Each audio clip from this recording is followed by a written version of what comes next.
C'est parti, non, tu me dis, attends, hop, tu me dis quand t'as besoin que j'aurai besoin de bouger. Donc voilà, donc déjà, je sais pas si on va présenter mais le système de QCM. Donc à chaque fois dans un QCM, vous aurez 5 items auxquels vous répondrez vrai ou faux, vous choisissez de ne pas répondre. Chaque fois que vous avez bon, vous obtenez 0,2 points.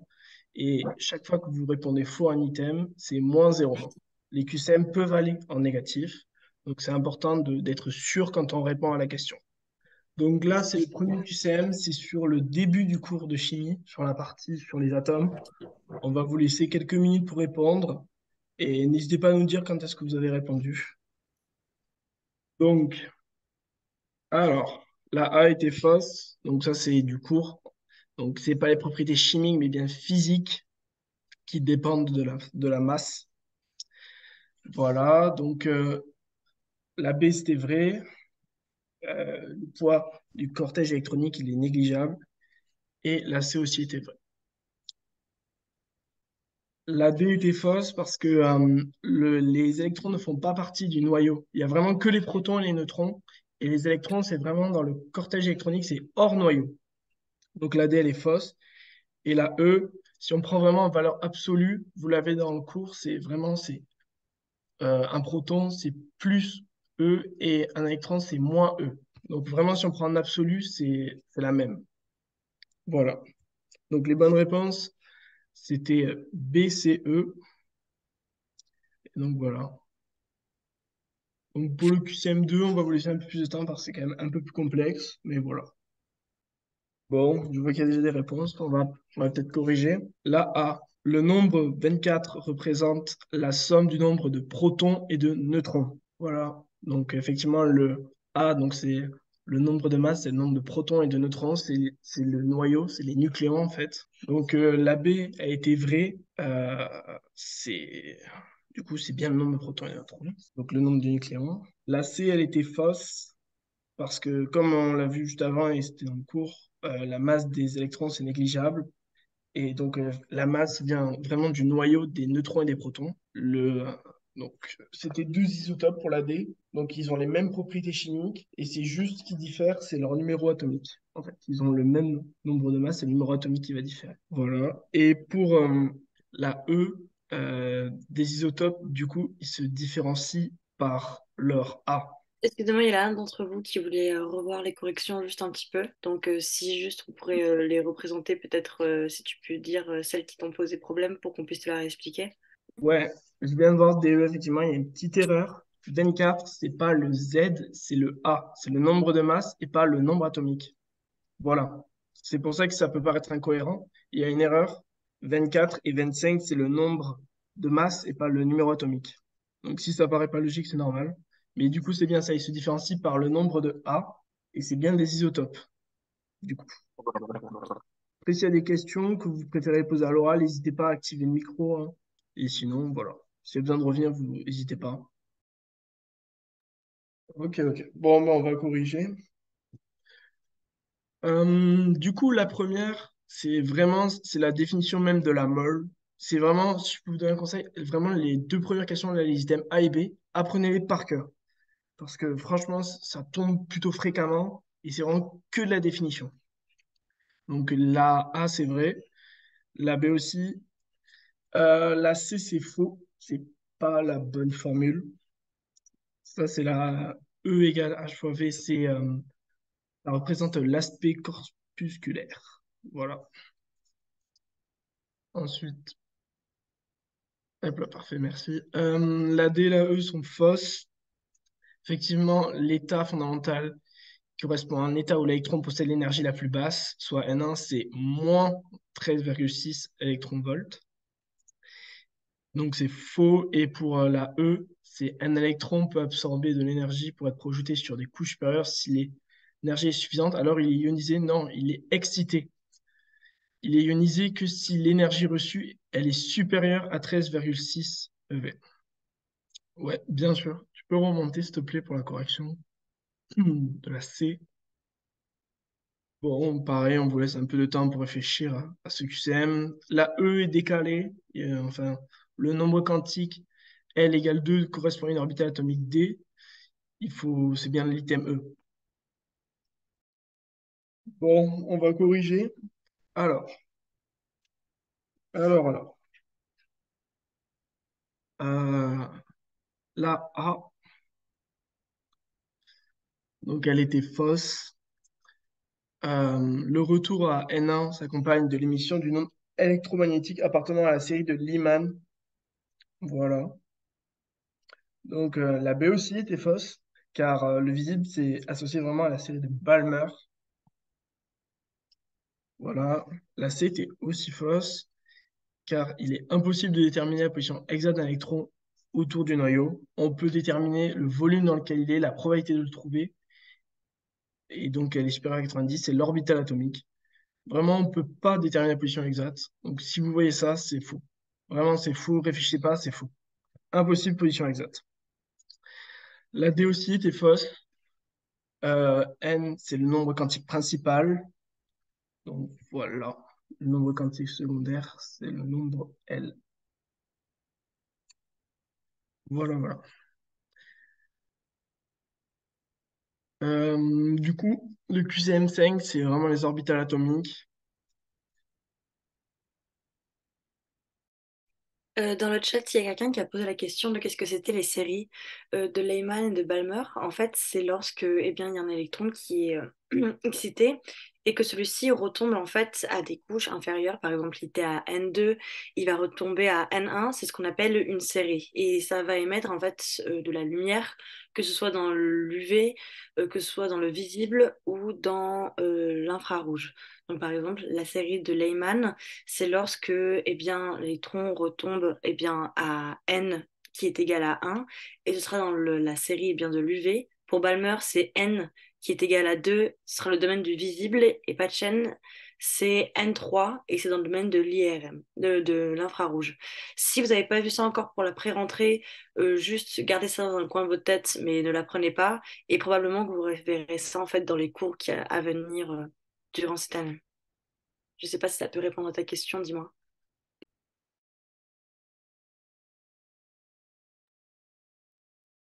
Bon, on va corriger du coup.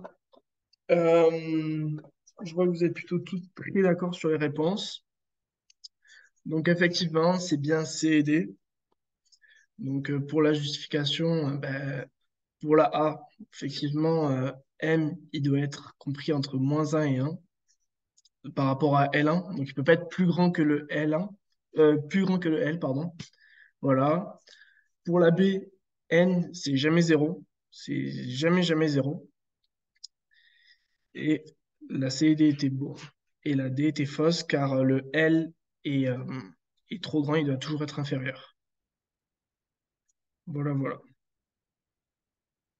Mais alors, cette partie du coup, je ne suis pas sûr que la partie d'avant sur les séries et tout, je pense que vous ne l'avez pas encore eu. Enfin, que vous ne l'avez pas eu dans la pré-rentrée. Et je pense que vraiment, vous le verrez plus tard. Donc, vous ne prenez pas trop la tête avec ça. Pour l'instant, vraiment, essayez de comprendre les orbitales atomiques. Et après, la partie thermo et tout. Et je pense que ça suffira pour la pré-rentrée, quoi. Voilà.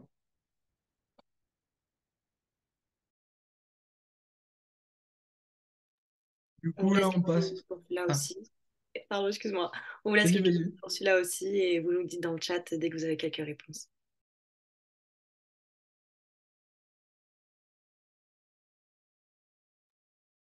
Alors, on va commencer à faire la correction. Comme ça, on aura un peu plus de temps en plus pour faire après la chimie au gars. Alors, tout d'abord, pour le premier, c'est vrai en fait, tout simplement parce que par rapport eh bien, à la question si l'augmentation de la température favorise la réaction dans le sens numéro 2. Ça, c'est vraiment un truc que vous devez apprendre, c'est que le sens numéro un, c'est la réaction qui est spontanée et donc qui est exogénique. Et le sens numéro 2, c'est eh bien, la réaction en sens inverse qui est endogénique. Donc, si la température augmente, il y a un déplacement de l'équilibre dans le sens qui consomme de la chaleur, donc endothermique. Or, le sens 1 qui est exothermique, donc spontané, donc c'est le déplacement dans le sens numéro 2. Le B, en effet, en remplaçant les molécules par le nombre de moles de gaz qui correspond, on obtient 1 plus 1 demi qui est égal à 1. Donc, si la pression augmente, c'est-à-dire que le nombre de moles en fait, de gaz qui va augmenter, alors on va favoriser la réaction dans le sens de la diminution. Donc, ça va être dans le sens numéro 1, dans le sens spontané, encore une fois. Alors, Pour la C, c'est absolument obligatoire d'apprendre cette formule-là. Apprenez-la par cœur, mettez-la bien vous dans le crâne. C'est donc c'est celle-ci, la bonne formule, celle de la correction, et pas l'inverse. Alors, pour la D, pour le calcul de la D, c'est très très simple. En fait, les seules choses qu'il vous faut vraiment apprendre pour cette partie-là du cours de chimie, c'est par exemple la température en Kelvin, qui est en fait de 273. Donc, quand en fait, à chaque fois que vous allez recevoir par exemple un énoncé avec 25 degrés, vous devez vous mettre immédiatement dans le crâne que ça va représenter 300 Kelvin. Donc à partir de ce moment-là, en fait, vous pouvez faire facilement le compte dans votre tête, sachant qu'aussi quelque chose à retenir absolument essentiellement, c'est le fait que les delta S est forcément en joules et pas en kilojoules et que donc, par exemple, là, on vous a mis le delta H en kilojoules, donc ça obtient une somme absolument colossale, 565 fois 10 puissance 3. Donc, en fait, quand vous allez voir que par rapport au calcul que vous avez réussi à obtenir, le calcul est négatif et pas positif, comme dit dans l'énoncé, vous pourrez savoir qu'en fait, c'est faux. Donc, ça va souvent se jouer sur des trucs comme ça, où en fait, les calculs ne seront pas du tout. Enfin, vous n'avez pas besoin d'être bon en calcul. Juste vraiment, vous prenez les sommes les plus grossièrement possibles et vous voyez en fait si le résultat est positif et négatif. C'est ça le plus important en vrai dans cette partie du cours, c'est d'aller vite comme ça. Et pour la E, donc, on peut utiliser les mêmes raisonnements que pour la question précédente, sachant que si K est supérieur à 1, alors delta G, eh bien, enfin, si K est supérieur à 1, vous devez savoir que c'est le sens numéro 1 qui est favorisé, et si K est inférieur à 1, ce sera le sens numéro 2 qui sera favorisé. Donc dites-moi si vous avez quelques petites questions. Pendant ce temps, je mets l'autre énoncé pour que vous puissiez commencer à trouver les réponses. Alors, on va passer la correction pour l'oxydoréduction aussi. Alors, donc, hop là, la A est vraie, donc dans un couple redox, en fait, oui, c'est ça.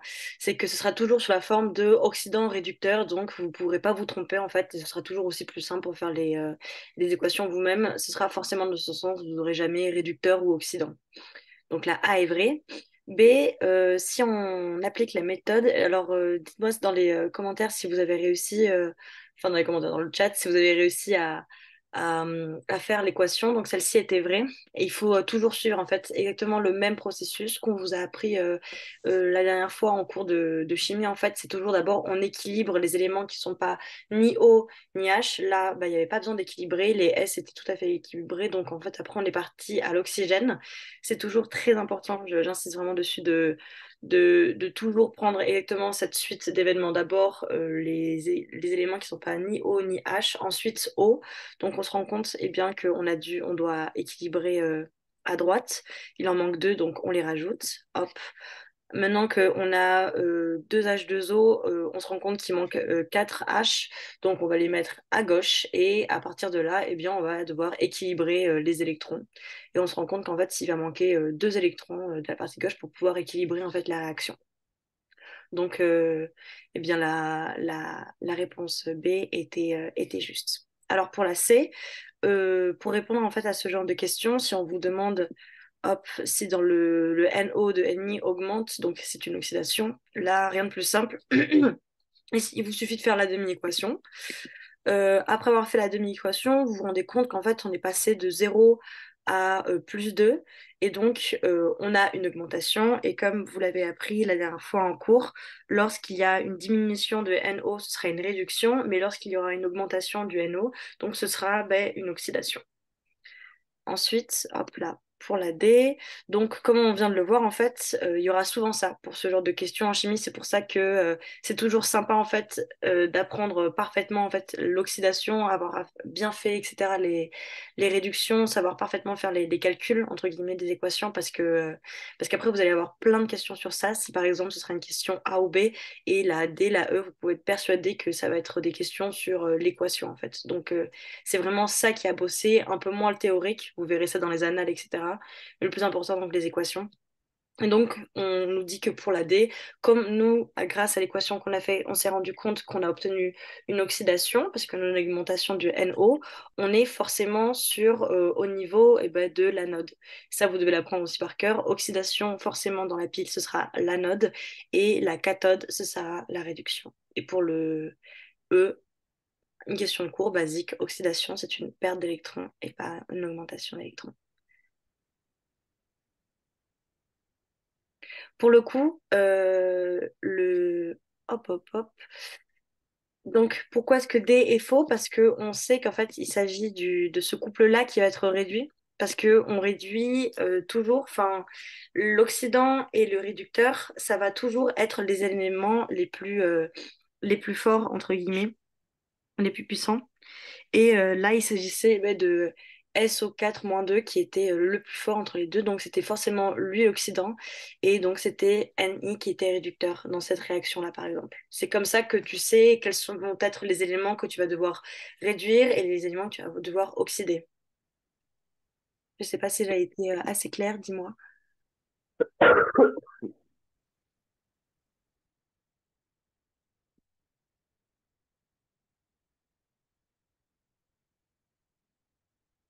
Hop, pendant ce temps, je mets les QCM pour la chimie orga.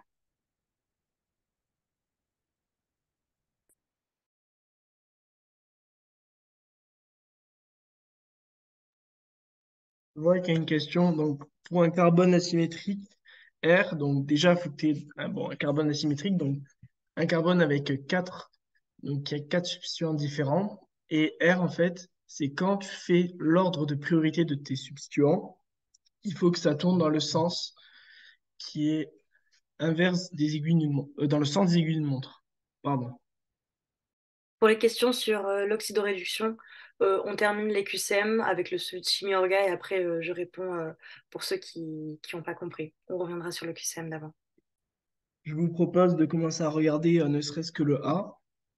Donc, tout d'abord, bah, on a bien un carbone asymétrique car on a quatre substituants différents. Du coup, on va chercher donc à numéroter, numéroter dans un ordre, dans l'ordre du plus grand numéro atomique au plus petit. Du coup, on va avoir en premier le OH. Voilà. Attends, sinon, on remet les images, comme ça, c'est visuellement plus parlant, je pense. Voilà, on a le OH. Ensuite, le C2H5. Ensuite, le C3H3. Donc, on voit que si on prend dans l'ordre, on voit qu'on va tourner dans le sens aigu d'une montre. Le H, donc le petit substituant, il est bien en arrière, du coup, on change rien. Donc, ce qui est lu, ça correspond à la réalité. Du coup, la A, elle est vraie. Est-ce qu'il y en a qui veulent un peu de temps pour la B ou pas? On corrige. La B, du coup, ordre de priorité, c'est d'abord OH, ensuite c'est le NH2 et après c'est le COOH et pour finir le CH3. Donc là, c'est pareil, on tourne bien dans le sens R, mais le CH3, qui est le plus petit substituant, se trouve en avant. Du coup, il faut tourner en fait la molécule de façon à qu'elle se trouve en arrière. Et du coup, on passe sur du S. En gros, quand vous avez le plus petit substituant qui est en avant, vous inversez, vous tournez la molécule et vous partez que si vous avez R, ça devient S. Les priorités, tu les trouves, en fait, tu trouves en fonction du numéro atomique, par exemple. Donc là, tu as ton C. Tu as tes quatre substituants, c'est OH, NH2, COOH. Et tu prends entre un oxygène, un azote et un carbone qui a le plus gros numéro atomique. Donc c'est d'abord le OH, donc ça sera en 1 le OH.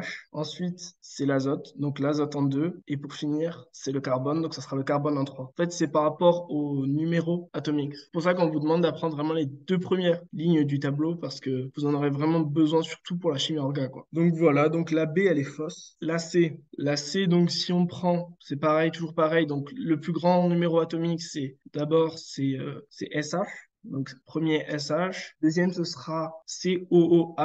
Ensuite, ce sera C6H5 et H. Donc, on voit que le plus petit substituant est déjà en arrière. Du coup, si on tourne, on voit qu'on est dans le sens S. Du coup, comme le petit substituant est derrière, on ne change pas. Donc, c'est faux. Je vous propose de vous laisser encore une ou deux minutes pour ceux qui veulent essayer les deux derniers, s'il y en a qui n'ont pas fini. Du coup, oui. Donc, pour la C, donc la C, elle est fausse parce que donc, premier, c'est ton SH. Dans l'ordre des numéros atomiques, le plus gros, c'est le SH, donc SH1. Deuxième, COOH.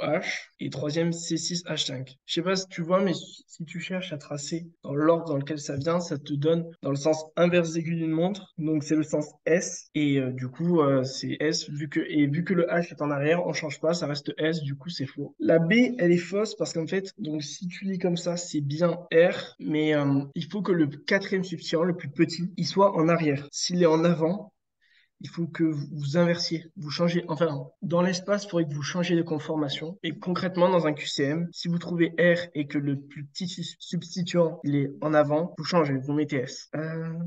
Alors là, pour la C, du coup, en fait, ton C6, il va être, si tu te le visualises, en fait, c'est comme si tu avais un carbone qui est relié à un autre carbone, et ça 6 fois. Un COH, c'est un C qui est relié à un oxygène. Donc, quand on a, entre guillemets, une égalité, eh bien, on prend le deuxième, celui qui est juste après. Du coup, on retrouve un C face à un O, et du coup, c'est le O qui a le plus gros numéro, donc c'est le O qui l'emporte. Voilà. La... Est-ce que vous voulez corriger la D ou il y a des questions encore sur la B et la C? Si c'est pas clair, n'hésitez pas à dire, hein, ça, il faut bien comprendre. Est-ce que tu peux soit activer ton micro ou soit dire, essayer de dire ce que t'as pas? Enfin, qu'est-ce qui te bloque? Pour la D, on peut la corriger simplement car je l'ai déjà vu dans le chat, mais effectivement, il n'y a pas de carbone asymétrique. Donc, quand on peut vous en donner hein, à l'examen, mais du coup, la D, c'est faux. S'il n'y a pas de carbone asymétrique, il n'y a pas de R ou de S. C'est-à-dire qu'il n'a pas de gros traits. Alors, en fait, le gros trait, c'est en fait, vraiment, faut vous visualiser. Limite, prenez une pomme et plantez des cure-dents dedans. Vraiment, ça aide à visualiser. Ça paraît fou, mais voilà. Dites-vous que donc les deux traits de taille classique, c'est les deux sur le côté un peu. Le plus épais, c'est celui qui vient en avant, et celui en pointillé, c'est celui qui vient en arrière. Non, la partie SH, elle est bien. En fait, ce qui est au niveau de enfin, de l'orientation de la molécule, c'est juste si le quatrième est devant ou derrière. Sinon, le reste, c'est pas grave comment c'est fait. C'est juste que ton SH, t'as ton SH, ton COH et ton C6H5 dans l'ordre. Du coup, vraiment, c'est comme si tu cherchais à les relier dans le sens où ça tourne. Donc, si tu les relis, ça tourne dans le sens S, quoi. Si tu cherches à relier ton SH au COH, tu vas dans le sens inverse des aiguilles d'une montre. Et du coup, c'est S. Du coup, on va vite fait regarder la E. Donc donc la E, elle est fausse. Attends, est-ce que tu peux remettre l'image? Donc, le premier, c'est le OH, donc parce qu'oxygène, plus gros numéro atomique. Ensuite, c'est le C6H5. Et après, c'est le C2H5. Donc, le CH3 est en dernier. Du coup, ben là, c'est toujours pareil, hein, on fait. Sauf que, donc, c'est dans le bon sens, sauf que le CH3, qui est le quatrième substituant est en avant, il faut le mettre en arrière, du coup, vu qu'on trouve R, on barre et on met S, et du coup, c'est faux. En fait, il faudrait que je puisse te le dessiner, mais faut dire, t'as ton COH et t'as ton C6. Donc ton C6, il faut que tu le visualises comme si c'était un carbone qui est relié à un carbone qui relie un carbone, et ça en boucle, enfin 6 fois. Ton COH, c'est un C qui relie un O et un H. Quand tu vas avoir une égalité, tu prends la deuxième, ce qu'il y a après le carbone. Donc en l'occurrence, un oxygène ou un carbone. Enfin là dans le cas. Donc pour le COH, ce sera un oxygène, et pour le C6H5, ce sera un carbone. Et donc si on compare, eh bien, on voit que c'est oxygène qui a le plus gros numéro atomique. On lit que c'est HS. En fait, sur la molécule, le H, il a qu'une liaison. Il fait qu'une liaison qui est avec le S. Celui qui est relié au carbone, c'est pas le H, c'est le S. Donc c'est pour ça que par là, on peut dire SH, mais concrètement, c'est le S qui est relié. Donc c'est le S qui va avoir une importance. Voilà. Est-ce qu'il y a d'autres questions? C'est peut-être des questions que j'ai pas vues, n'hésitez pas à les remettre. Si vraiment, s'il faut revenir, j'ai senti que le BC était un peu complexe. Si vous pouvez y revenir, n'hésitez pas. Hein. Vaut mieux qu'on explique une fois de plus, c'est tout. La E, elle est fausse. Elle est fausse parce que tu as ton CH3 qui est devant et du coup, il faut qu'il passe derrière. Le plus petit substituant, tu dois toujours faire en sorte qu'il soit derrière. Donc, si il l'est pas quand on te donne ta molécule, mais il faut que tu t'arranges pour qu'elle y soit. Donc, en gros, si elle y est pas, mais tu changes, enfin, si tu trouves R, tu changes, tu prends S. Tu t'arranges pour qu'elle y soit, en fait. Tu la tournes de façon à qu'elle y soit. Si le C6, là, il est devant, vu que son trait est plus épais. C'est ça. Et c'est le H qui est derrière. Le cours de chimie, je pense qu'on peut voir pour vous le mettre sur Moodle ou le mettre sur le site du TAT, je pense. On va essayer de voir ça. Il est sur le compte YouTube aussi. Donc, si vous voulez, avec les explications, etc., que vous ont donné les autres tuteurs, sur le compte YouTube du tutorat de Toulouse, il y a absolument le diapo plus la vidéo pour mieux comprendre. On va essayer effectivement de vous donner le diaporama aussi, sans rien. Toutes les leçons sont sur YouTube, ouais. Il y a pas, je crois pas qu'il y a les QCM, mais les leçons, c'est sûr. Si vous avez plus de questions pour la chimie orga, si vous voulez, parce que là, vous allez bientôt avoir avoir le deuxième cours là. Si vous voulez, on peut reprendre l'oxydoréduction parce qu'il y a certaines personnes qui ont eu du mal. Donc, si ça vous tente, dites-moi dans le chat si vous voulez passer à l'oxydoréduction, si vous voulez continuer à rester sur la chimie au gaz, si vous avez encore des questions par hasard. Ok, alors, donc pour l'oxydoréduction, les questions qui restaient, c'était... On met... Hop là, voilà. La question qui était, c'était surtout pour la D, comment est-ce que, hop là, ça n'a rien à voir. Hop là, voici. Donc, comment est-ce qu'on pouvait savoir que Ni, c'était, il subissait une oxydation, SO4 de moins, c'était une réduction, etc. Machin. Alors, ce qu'on nous dit, c'est que, enfin, comme nous dit du coup le premier QCM, le A, c'est que donc toujours en premier, vous aurez l'oxydant, ensuite le réducteur. Et ce qui se passe souvent dans les QCM, vous en rendrez compte, vous allez en faire pas mal. Et à la fin, vous en rendrez compte que, en fait, la plupart du temps, eh bien, on prend en fait le OX 1 avec ça, c'est du coup, ce sera l'OX 1, que ça, c'est l'OX 2, et ça, c'est le réducteur 1 et le réducteur 2. Et ce qui se passe pour la plupart du temps, donc dans vos équations, ce sera surtout OX 1 qui va réagir avec RAID 2 et donc RAID 1 qui va réagir avec OX2. Donc en fait, ça et celui-ci, le SO4- et NI, ça va être dans les résultats enfin, ça va être les éléments de base qui vont se transformer en SO2 et Ni de plus. Donc ça, c'est la plupart du temps, ça va se passer comme ça. Donc dans la B, on a fait de cette manière. On a tout d'abord pris comme dans le sens où on peut le lire dans l'énoncé, en fait, SO4 de moins, etc., qui était censé donner SO2. Et en fait, donc ça va être la même chose pour Ni. Ni, ça va être lui le produit de base et ça va donner en fait Ni de plus, comme on a pu l'expliquer. Je regarde si ça va, personne n'est perdu pour l'instant. Donc par rapport à la C, quand on a fait l'équation de la C, on s'est rendu compte, hop, hop, hop, je vous la mets tout de suite.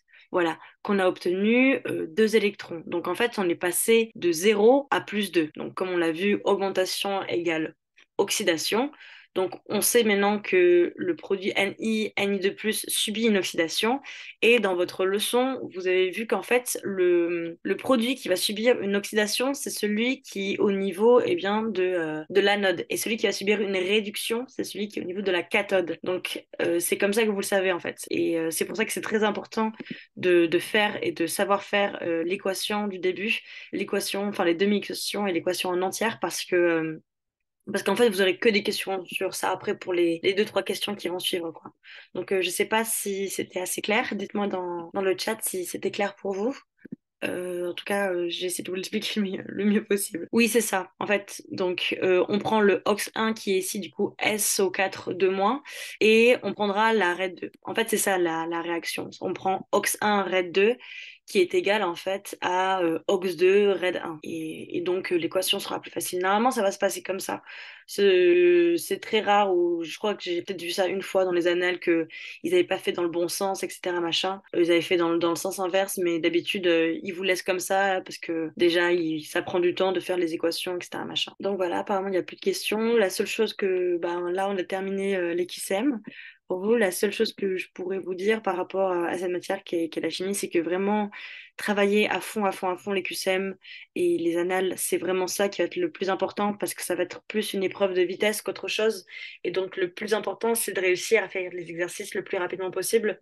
Donc, quitte à même mettre la théorie, un petit peu plus les questions de leçons, etc. de côté, parce qu'en fait, ça va souvent être les mêmes, les questions de leçons qu'on va vous poser. Donc, vous la recroiserez probablement dans des annales, etc., qui seront souvent similaires. Mais vraiment, essayez de faire un maximum de QCM pour vous confronter, en fait, à cette gymnastique que vous devez avoir, d'essayer de trouver, par exemple, si le si par exemple la molécule est asymétrique R ou S, ou par exemple pour le premier truc, si c'est N qui est égal à 2, etc. C'est indispensable de faire énormément de QCM. La leçon, vous pouvez, enfin, de mon humble avis, le mettre un petit peu de côté par rapport à cette matière. Donc si vous avez plus, vous avez probablement cours là, donc si vous avez plus de questions ni rien, on vous souhaite bonne chance, bonne pré-rentrée. Et n'ayez pas peur de poser des questions sur le TAT, etc. On est là pour ça, que ce soit pour les BM ou même en chimie ou dans les autres matières, on est là, les tuteurs, pour vous aider un maximum, quoi. Merci beaucoup. Au revoir. Merci beaucoup, au revoir. Bonne continuation, bonne pré-rentrée.